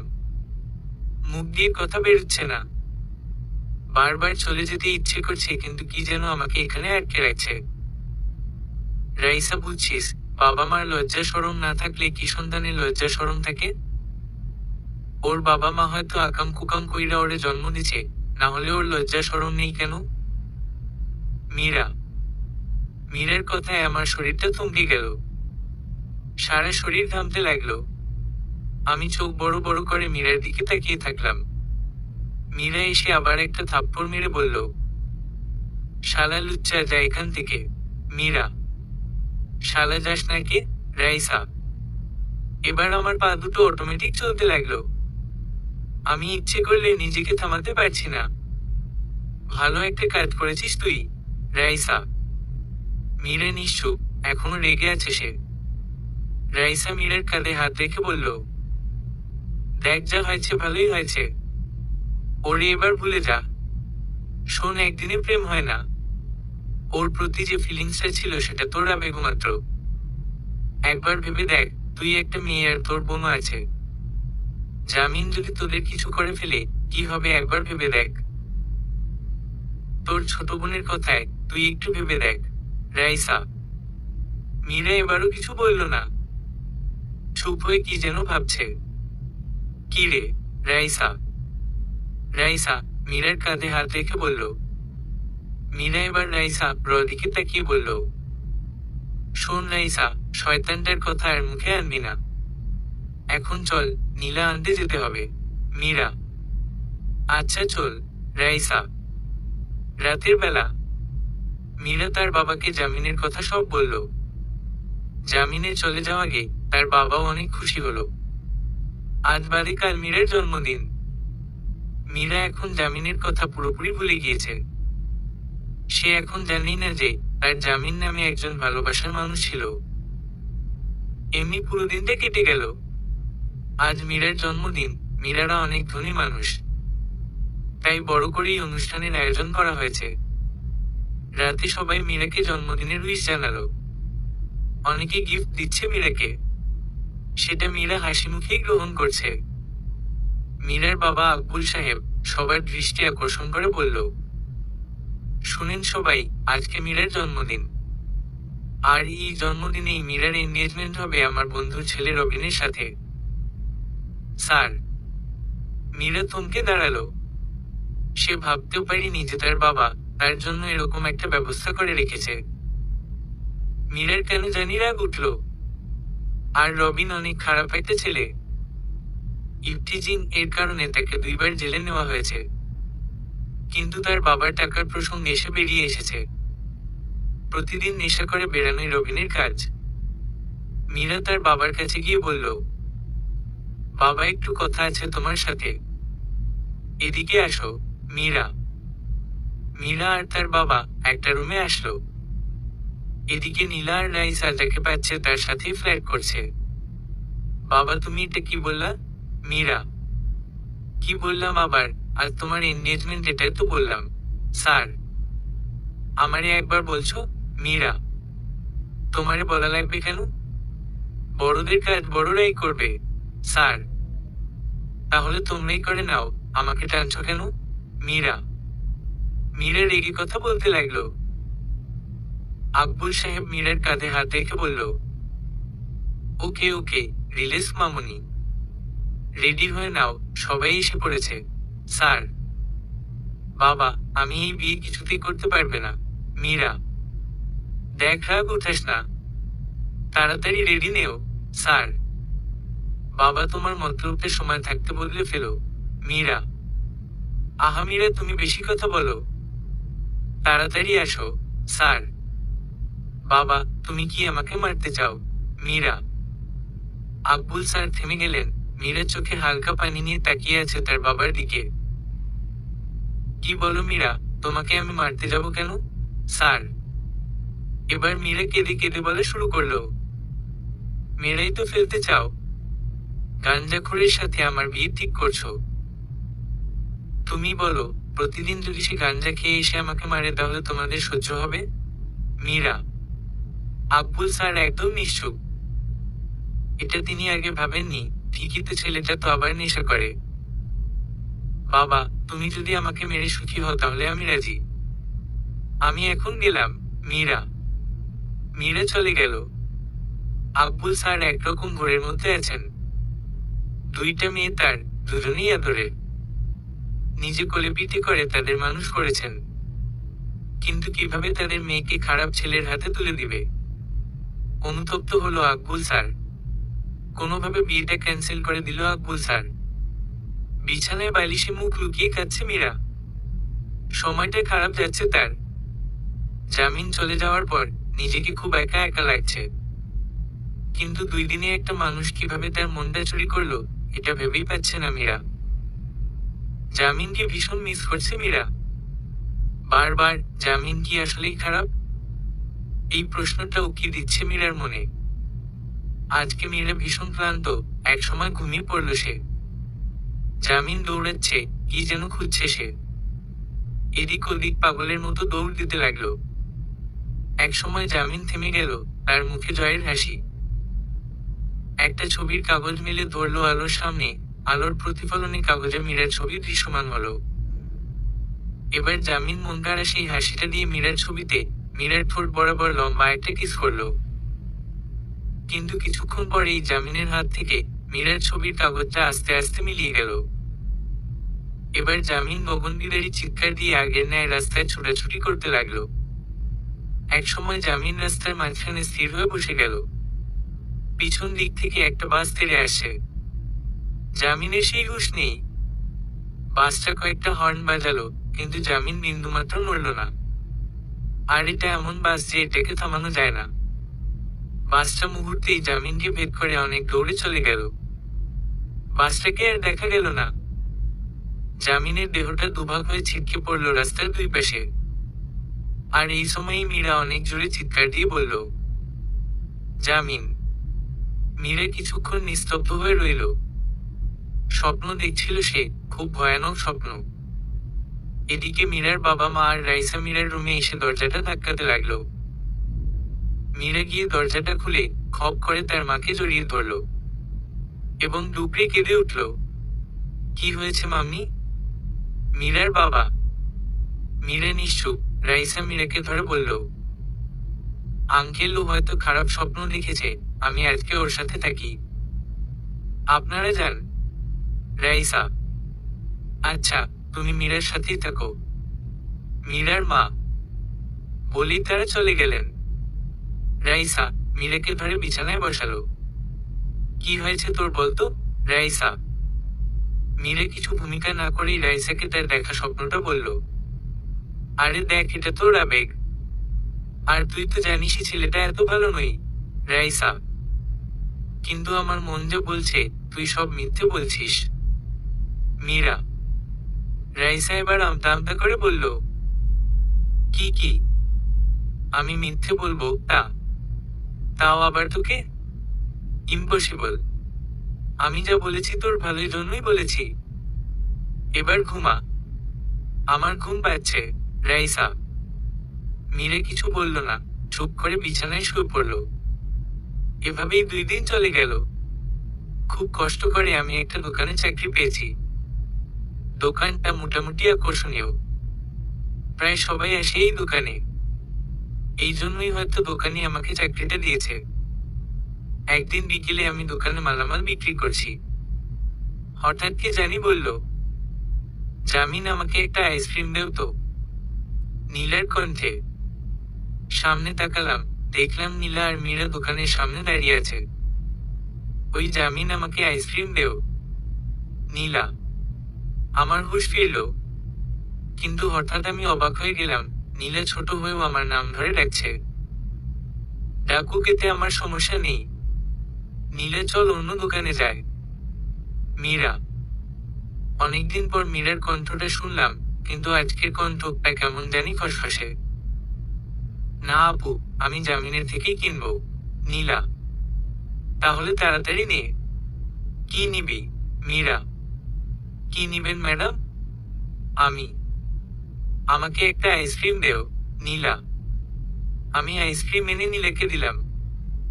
তারপর মীরার দিকে তাকিয়ে বললাম, ম্যাডাম আপনার কিছু লাগবে? আমি। মীরা আমার কথার উত্তর দিল না।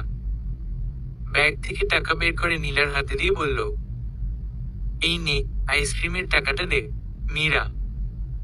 নীলা আমাকে টাকাটা দিল। আমি মুচকি হাসি দিয়ে নীলাকে বললাম, তো ম্যাডাম কেমন আছেন? আমি। নীলা কিছু বলতে যাবে এমন সময় মীরা আমার দিকে তাকিয়ে বলল, নীলা তাড়াতাড়ি চল। লুচ্চা ছেলের সাথে কথা বলতে হবে না। মীরা। কথাটা শুনে আমি মুচকি হেসে দিলাম। কি আর বলবো, ধনীদের কিছু বলার অধিকার যে আমার নেই। তারা চলে গেল। আমি বর্তমানে ফুটপাতে থাকি। অবশ্য আমার সাথে আরো অনেকেই থাকেন। আমি দোকান থেকে বিদায় নিয়ে আমাদের নির্দিষ্ট ফুটপাতে যেতে লাগলাম। এমন সময় একটা মেয়ের চিৎকার শুনতে পেলাম। চিৎকারটা আশেপাশে থেকেই আসে। হঠাৎ দক্ষিণ দিকে তাকিয়ে দেখি একটা পুরনো ঘর। সেই ঘর থেকে আবারও চিৎকার আসলো। আমি দৌড়ে সেই ঘরের ভিতরে চলে গেলাম। ভেতরে দেখি কয়েকটা ছেলে একটা মেয়ের সাথে অসভ্যতামি করছে। আমি তাদের ডেকে বললাম, এই আপনারা এখানে কি করছেন? আমি। আমার আওয়াজ পেয়ে ছেলেরা পেছনে ফিরে তাকালো। ছেলেগুলো মেয়েটাকে ছেড়ে দিয়ে আমাকে বলল, কে রে তুই? একটা ছেলে। জামিন। তা এখানে হচ্ছেটা কি? আমি। তুই বুঝবি না, যা ভাগ। একটা ছেলে। ছেলেরা সংখ্যায় ছিল 6 জন। এদের সঙ্গে আমি একা পেরে উঠব না। আবার আমি চলেও যেতে পারছি না মেয়েটাকে ছেড়ে। তবে এটা ঠিক, আমি চলে গেলে মেয়েটার সাথে অনেক খারাপ হবে। তাই ছেলেদেরকে বুদ্ধি দিয়ে হারাতে হবে। তোরা কি আমাকে চিনিস? আমি। তোরে চিনা লাগবে। তুই কে রে? ছেলে। ছেলেরা একসঙ্গে হেসে উঠল। মেয়েটা মাথা নিচু করে ডুকরে ডুকরে কাঁদছে। মেয়েটিকে দেখে আমার খুব মায়া হচ্ছে। তুই যেই হস না কেন, তবে তুই আমাদের সাথে যোগ দিতে পারিস। ছেলে। আমি হেসে উঠলাম। যে করেই হোক, বুদ্ধি দিয়ে ছেলেদের হারাতে হবেই। হা হা হা হা, চিন্তা করিস না। কিছুক্ষণ পরে তোরা জেলে থাকবি। আমি। আবারও ছেলেরা হেসে উঠল, যেন আমার কথায় তারা অনেক মজা পেয়েছে। এখানকার লোকেশন আমি অ্যালার্ট করে দিয়েছি। কিছুক্ষণ পরে সিআইডি রা আসবে। আর তোরা না জানতে চেয়েছিলি আমি কে? তবে শোন, আমি হলাম সিআইডি অফিসার। আমি। এই বলে যেই না একটা ছেলেকে ধরতে গিয়েছি, এমনি চিৎকার দিয়ে সব ছেলেরাই দৌড়ে বেরিয়ে গেল। জীবনে আজকে আমার খুব খুশি খুশি লাগছে। কারণ আজকেই আমি আমার বুদ্ধি দিয়ে কাউকে হারাতে পেরেছি।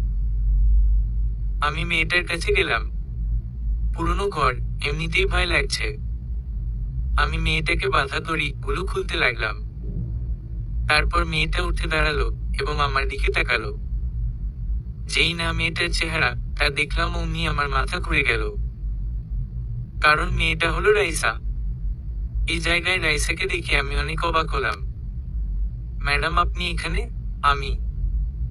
রাইসা চুপ করে আমার দিকে তাকিয়ে রইল। আর ওর চোখ গড়িয়ে পানি পড়তে লাগলো। রাইসা নরম গলায় বলল, ধন্যবাদ। তোমাকে জামিন। রাইসা। হুম। তাহলে আমি আসি? আমি। আমি চলে আসতে যাব এমন সময় রাইসা আমাকে ডাক দিয়ে বলল, জামিন, শোনো। রাইসা। কি? আমি। আমাকে একটু মীরাদের বাড়িতে দিয়ে আসবে, প্লিজ। রাইসা। চলে যান, আমার যাওয়া লাগবে কেন? আমি। পথে যদি আবার ওরা। রাইসা। আমি তাকে থামিয়ে বললাম, আচ্ছা তাড়াতাড়ি চলুন, আমার তাড়া আছে। রাস্তায় রাইসা আমার গা ঘেঁষে চলতে লাগলো। হয়তো এখনো ভয় পেয়ে আছে। রাতটা অন্ধকার, চাঁদ নেই আকাশে। তবুও কয়েকটি অবাধ্য তারা ঘুরে বেড়াচ্ছে আকাশে। Jamin. I am sorry. Raisa. আমি থেমে গেলাম। রাইসা এখন সরি বলছে কেন? আমি তোমার সাথে অনেক অন্যায় করেছি। তোমাকে নিজের বাড়ি থেকে বের করে দিয়েছি, তারপর মীরাদের বাড়ি থেকেও বের করে দিয়েছি। তোমাকে মীরার কাছে ছোট করেছি। আই এম সরি জামিন, প্লিজ আমাকে ক্ষমা করে দাও। রাইসা।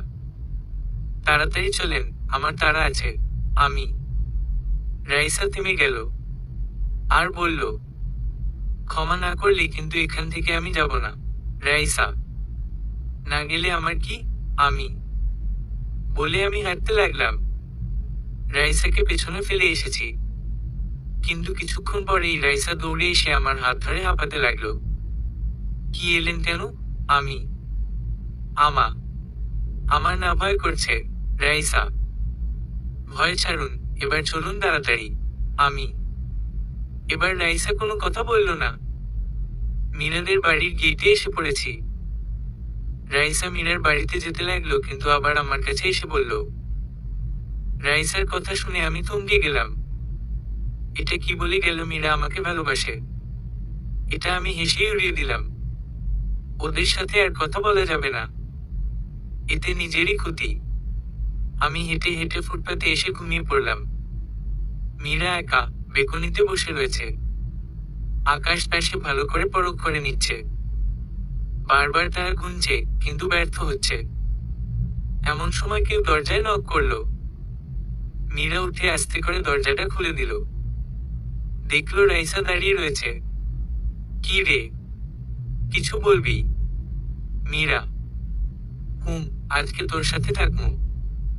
রাইসা। আচ্ছা, আস। মীরা। তোর সাথে আমার জরুরি কথা আছে। রাইসা। কি কথা? মীরা শুয়ে শুয়ে বলল, চল। রাইসা। মীরা আর রাইসা বিছানায় গেল। রাইসা এবার মীরার কাঁধে হাত রেখে বলল, তুই আবার রাগ করবি না তো? রাইসা। কেন? আমি আবার রাগ করব কেন? মীরা। না, আমি এখন যেটা বলবো, আমার তো মনে হয় একটু পর তুই আমারে মেরে ফেলবি। রাইসা। দেখ রাইসা, সোজা করে বল। মীরা।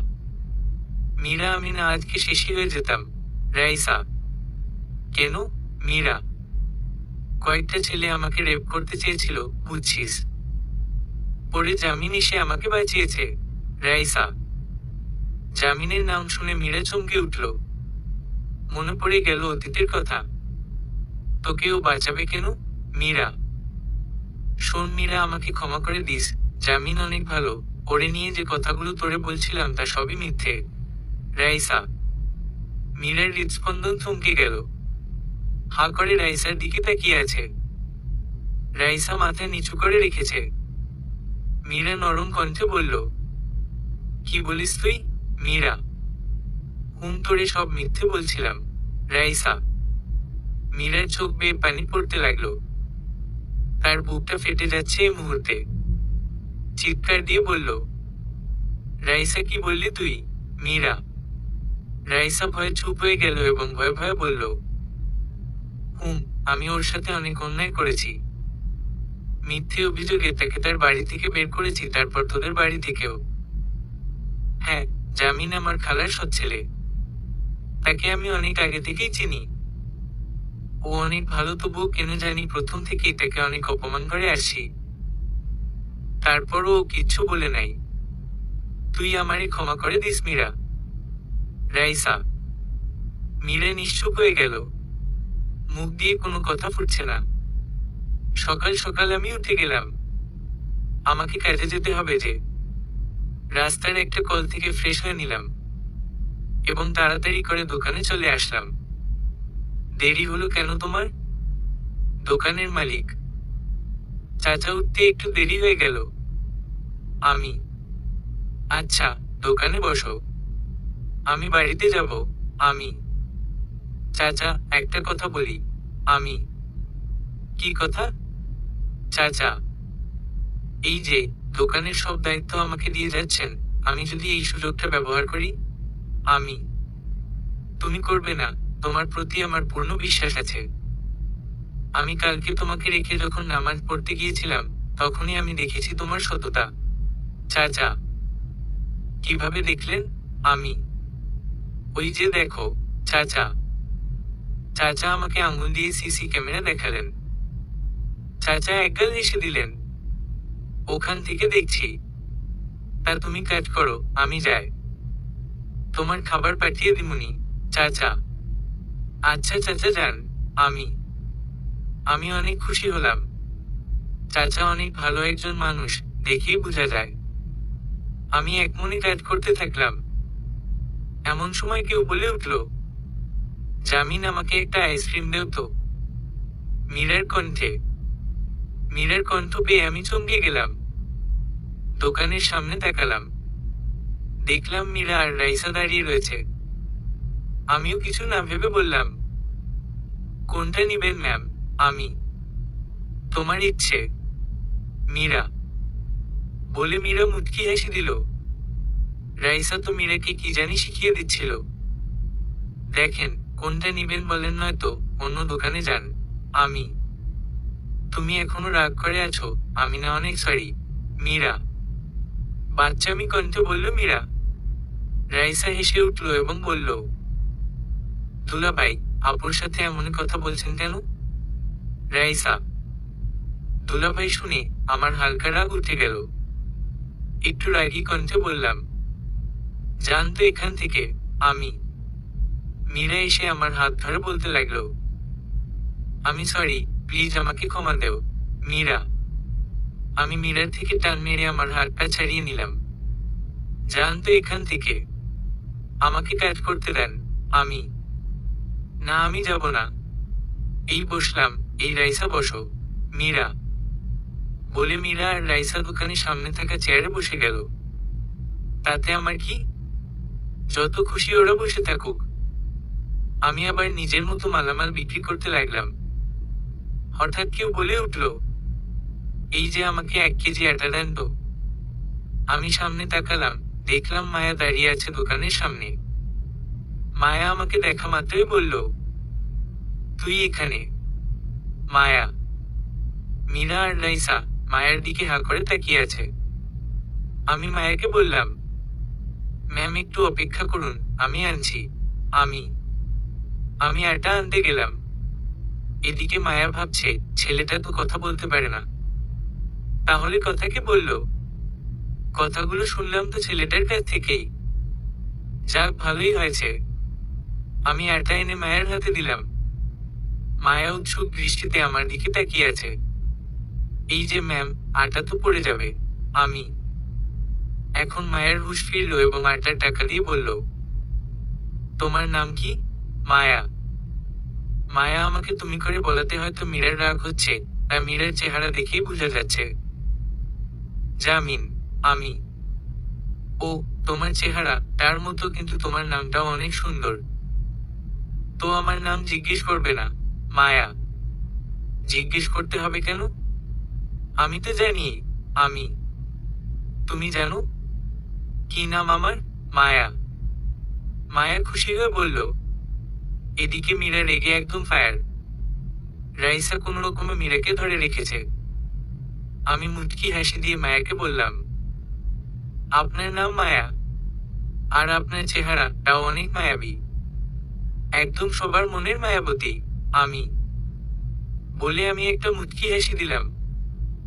মায়া এবার তার মাথায় হাত রেখে বলল, আল্লাহ গো, এমন হাসি আর দিও না গো তুমি, এবার কিন্তু সত্যিই প্রেমে পড়ে যাব। মায়া। মীরা তো রেগে তার রং পাল্টিয়ে ফেলেছে। না পারছে কিছু বলতে, না পারছে সইতে। আচ্ছা ম্যাডাম, এবার ভালোভাবে বাড়ি গিয়ে আটা খান, যান। আমি। আচ্ছা বাই, কিন্তু কাল বিকেলে আমাদের বাড়িতে যেও, বাবার কার্ড তো তোমার কাছে আছেই, তাই না? মায়া। আচ্ছা, সময় পেলে যাবনি। আমি। আসবে কিন্তু। মায়া। আচ্ছা বাবা, আসবো, যান এবার, আমার কাজ আছে। মায়া। আমাকে কোন দিক থেকে তোমার বাবা মনে হয়? আমাকে জান প্রাণ বলে ডাকবা। মায়া। বলেই মায়া লজ্জা পেয়ে দৌড়ে চলে গেল। আমিও মেয়েটার পাগলামি দেখে এসে দিলাম। এদিকে যে আমার সামনে একজন দাঁড়িয়ে আছে তা আমার খেয়ালই নেই। হ্যাঁ মীরা, তাকে দেখি রাগে সে একদম লাল হয়ে গেছে। তাতে আমার কি? আমি কাজে মনোযোগ দিতে যাব এমন সময় মীরা এসে বলল, মেয়েটাকে? মীরা। আপনি চিনবেন না? আমি। মেয়েটার সাথে এমনই কথা বললি কেন? মীরা। ক্রেতাদের সাথে এভাবেই কথা বলতে হয়, বুঝলেন? আমি। কই, আমার সাথে তো এমনই কথা বললে না। মীরা। আপনি কি আমার ক্রেতা যে আমার আপনার সাথে কথা বলা লাগবে? আমি।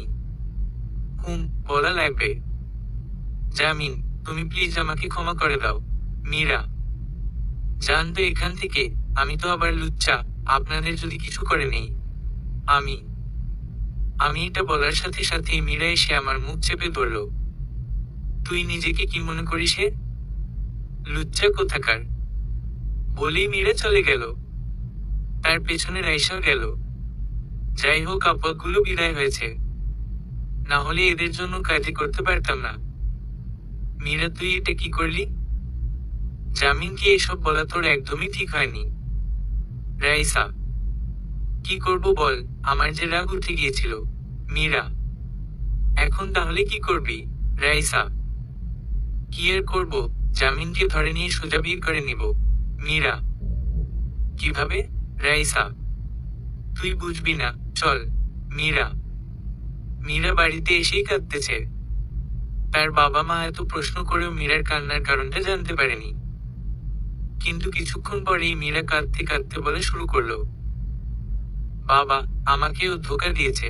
মীরা মীরার বাবা এবার মীরার মা রদিকে তাকিয়ে কিছু বোঝার চেষ্টা করলো। কি বলো মা, তোমাকে কে ধোঁকা দিবে? মীরার বাবা, বাবা আমারে জামিন ধোঁকা দিয়েছে। আমি তারে এত ভালোবাসতাম, কিন্তু ও আমাকে ধোঁকা দিয়েছে। বাবা, আমি মরে যাব।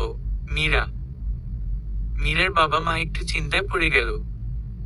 তারা চুপি চুপি কিছু কথা বলে মীরাকে বলল, আচ্ছা, জামিন কোথায় এখন? মীরার বাবা, ও ওর বাসায় চলে গেছে। জামিনকে ছাড়া আমি বাঁচব না। মীরা, চুপ কর মীরা, ওর বাড়ির ঠিকানা দে, বিয়ের কথা নিয়ে যাব। মীরা মা মীরা এবার খুশি হয়ে চোখের পানি মুছে তার মার ওখানে গিয়ে বলল, সত্যি মা? মীরা, হুম। মীরার মা মীরা তার বাবা মায়ের আড়ালেই রাইসা চোখ টিপ দিল। রাইসা অবাক হয়ে গেল। তার মানে মীরা এতক্ষণ নাটক করছিল। মীরা রাইসার কাছে গিয়ে বলল, ওই রাইসা, জামিনের বাসা কোথায় রে? মীরা, ও কি চিনবে? মীরার বাবা, না আঙ্কেল, আমি চিনি, আপনাদের নিয়ে যাবনি। রাইসা, আচ্ছা, এখন চল খেতে যাব। মীরার মা, 2 দিন কেটে গেল, ভালোই চলছে আমার জীবনটা, স্বাধীনভাবেই চলছি এখন। সেদিন ভোর সকালে আমি দোকানে যাচ্ছি, এমন সময় একটা গাড়ি এসে আমার সামনে দাঁড়ালো। কয়েকজন নেমে এলো, মুখে মাস্ক লাগানো। তারা এসেই আমার মুখে রুমাল দিয়ে আমাকে অজ্ঞান করে নিল। এরপরে আমার কিছুই মনে নেই। যখন আমার চোখ দুইটা খুললাম, তখন আমি আমাকে আবিষ্কার করলাম আমি একটা সুন্দর বাড়িতে শুয়ে রয়েছি। কিন্তু এখানে আমাকে আনলো কে? হঠাৎ 7 জন পুরুষ মহিলা রুমে আসলো। আমি তাদের দেখে চমকে গেলাম, কারণ তারা হলেন আমার বাবা সৎমা, মীরার বাবা মা, মীরা, রাইসা আর শ্রাবন্তী। আমার চোখ দুইটা ভালোভাবে কচলালাম, কিন্তু আমি ভুল দেখছি না। বাবা আর সৎমা আমার কাছে এসে বলল, বাবা, আমাদের ক্ষমা করে দিস, তোকে আমরা বুঝতে পারিনি। বাবা এবং সৎমা, আরে কি করছো তোমরা? তোমাদের তো আমি কবেই মাফ করে দিয়েছি। আমি, তাহলে আমাকেও? মীরা মীরা আমার কাছে এসে বলল, তারা সবাই আসলো। আমি এরপর সবাইকেই ক্ষমা করে দিলাম। আমাদের সম্পর্কটা আবারও স্বাভাবিক হয়ে গেল। বাবা, তোর সাথে মীরা মামুনির বিয়ে ঠিক করেছি, তুই রাজি? বাবা, আমি থমকে গেলাম। কি বলছে বাবা? আমার সাথে মীরার বিয়ে? আজকে তোদের বিয়েটা দিতে চাই। বাবা, মীরা মামনি, তুমি জামিনের সাথে কথা বলো কেমন? আমরা বাইরে আছি। সৎমা বলে মীরা ছাড়া তারা সবাই চলে গেল। মীরা আমার কাছে আসলো। কি ব্যাপার, এদিকে আসছেন কেন? আমি, তোমাকে আদর করতে মন চাইছে, একটু করি। মীরা, রাখেন আপনার আদর, আগে বলুন আমি এখানে কেন? আমি, আমাকে বিয়ে করার জন্য তোমাকে তুলে আনছি। মীরা, কি? কিন্তু আমি তো আপনাকে বিয়ে করব না। আমি, এটা বলে মনে হয় আমি বড়ই ভুল করে ফেলেছি। কারণ মীরা যা করলো। মীরা সোজা এসে আমাকে বিছানায় চেপে ধরে আমার উপরে উঠে গেল। আমি ধরফাড়িয়ে উঠলাম। এই একদম নড়বা না বলছি। মীরা, আরে কি করছন, ছাড়ুন আমায়। আমি, মীরা আমার উপরে উঠে শক্ত করে আমার গলা চেপে ধরল। বল, বিয়ে করবি না আমাকে? মীরা। মীরা আমার গলা চেপে ধরাতে আমি কথা বলতে পারছি না। আমি মাথা নাড়িয়ে হ্যাঁ বললাম। মীরা আমার গলা ছেড়ে দিল। এখন উঠুন আমার উপর থেকে। আমি, না না তা তো হবে বাবু। মীরা। বলেই মীরা দুষ্টু হাসি দিল এবং আমার দিকে এগিয়ে আসে। এই কি করছেন? আমি, কিস করছি, একটা কিস করি। মীরা। দেখেন ছাড়ুন আমায়, না হলে কিন্তু আমি বিয়ে করব না। আমি, কি বললা, তার মানে তুমিও বিয়েতে রাজি? মীরা। বলেই মীরা আমাকে আষ্টেপৃষ্ঠে জড়িয়ে ধরল। গালে আমার টুপ করে কিস বসিয়ে দিল মীরা। বিয়ের প্রস্তুতি নিচ্ছে সবাই। বাবা আমাকে বিয়ের পোশাক দিয়ে গেছে একটু আগে। বিয়ের কাজ শেষ হয়ে গেল। বিয়ের কাহিনী বলে নিজেকে লজ্জা দিব না। রাতে আমরা আমাদের বাড়িতে এসে পড়লাম। বাড়িতে এসে দেখি সবাই এসেছে। আগের বন্ধুদেরও দেখতে পেলাম। মনটা উৎফুল্ল হয়ে গেল। সবার সাথে কুশল বিনিময় করলাম। অনেক মজা করলাম সবার সাথে। রাত 10টার সময় আমি আমার রুমের সামনে দাঁড়িয়ে আছি। সাথে আমার বন্ধুরাও। এক বন্ধু বলল, দোস্ত ভাবি রে, কষ্ট দিস না। বন্ধু, শালা যা এখান থেকে। তোরা দোয়া করিস, বাসর ঘরে যাচ্ছি। আমি, অভিরাম দোয়া তোর জন্য। বন্ধু। আমি আমার রুমে ঢুকলাম। মীরা এসে আমাকে সালাম করলো। এই দরজাটা বন্ধ করে আসো। মীরা। আমি দরজাটা বন্ধ করে আসলাম। মীরা আমার হাত ধরে বলল, চলো আমরা নতুন জীবন শুরু করছি, এখন নামাজ পড়ে আসি। মীরা। আমি কিছু বললাম না। আমরা ফ্রেশ হয়ে অজু করে নিলাম। তারপর আমরা নামাজ পড়লাম। এবার কিন্তু আমরা বাসর করব। মীরা। বাসরটা আবার কি? আমি, আসো বুঝাই দেয়। মীরা। আমারে বুঝাতে হবে না, ঘুমান এখন। আমি, বলে আমি বিছানায় শুয়ে পড়লাম। মীরা এসে আমাকে জড়িয়ে ধরে শুয়ে পড়ল। একি জড়িয়ে ধরেছেন কেন? আমি, কেন আমি তোমার বউ? জড়িয়ে ধরতেই পারি। মীরা। না আমি আপনাকে বউ হিসেবে মানি না, ঘুমান এখন। আমি। মীরা নিশ্চুপ হয়ে গেল। হঠাৎ কান্না আওয়াজ আসছে। মীরা বাচ্চার মতো কাঁদছে। আর বিড়বিড় করে বলছে, কত ভালোবাসি তোমায়, তাও তুমি বুঝো না। মীরা। কেন জানি আমার রাগ ভেঙে গেল। আমি মীরার দিকে ফিরে মীরাকে জড়িয়ে ধরলাম। আর বললাম, আমিও ভালোবাসি। আমি। মীরা অভিমান করে আমাকে ছাড়িয়ে নিতে চাইল। কিন্তু আমি আরো জোরে জড়িয়ে ধরলাম। জীবনে ছাড়বো না তোমায়। আমি। জামিন। মীরা। হু। আমি, আমাকে ক্ষমা দেও, আমি তোমার সাথে অনেক খারাপ করছি। মীরা। কে বলেছে তুমি করেছ? সব তো করেছে ওই রাইসা। আমি। হুম, ওই শাকচুন্নি আমাকে সব শিখিয়ে দিয়েছে। মীরা। থাক বুঝছি, এবার আসো। আমি। কোথায়? মীরা। ও মা, বাসর করবা না? আমি। মীরা লজ্জায় আমার বুকে মুখ লুকালো। আর নরম কণ্ঠে বলল, আমি তো রাজি। মীরা।